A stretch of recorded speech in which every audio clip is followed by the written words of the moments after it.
In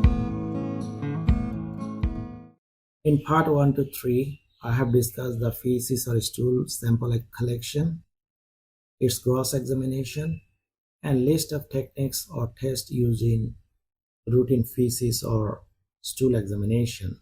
In this part, I will discuss how to perform direct smear. Direct smear is a very simple test. For this test, a scanty amount of feces is first taken on a glass slide. Then 1 to 2 drops of water is added on it.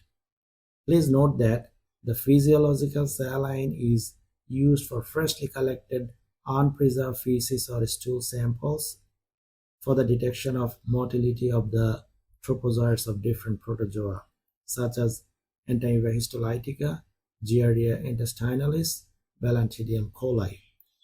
If water is used instead of saline, the protozoan trophozoite will be destroyed. Mixing should be done properly, and all the undigested material should be taken to one side of the glass slide. Then put a cover sleeve over the smear. Remember that the smear should not be too thick, otherwise the light can't pass while examining the slide under a microscope. The smear can also be stained with a drop of Lugol's iodine. It will enhance the visualization of internal structures of protozoan cyst or oocyst as brown.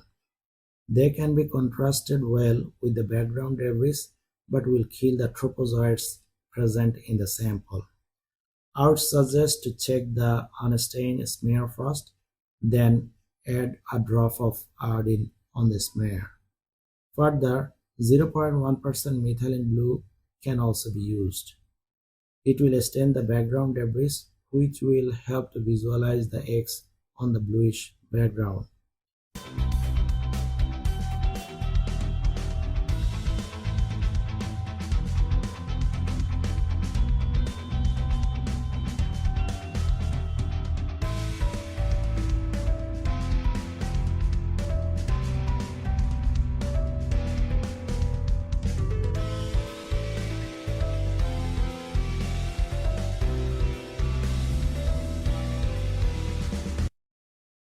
The advantages of this test are it is very quick, only a small amount of feces or stool sample is required, and almost no equipment is needed except a microscope.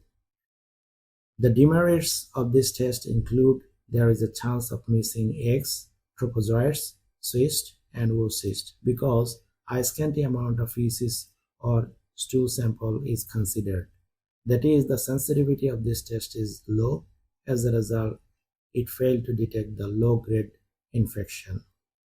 Therefore, only performing direct smear is not suggested for routine examination of feces or stool samples. You have to perform the sedimentation and flotation techniques as well.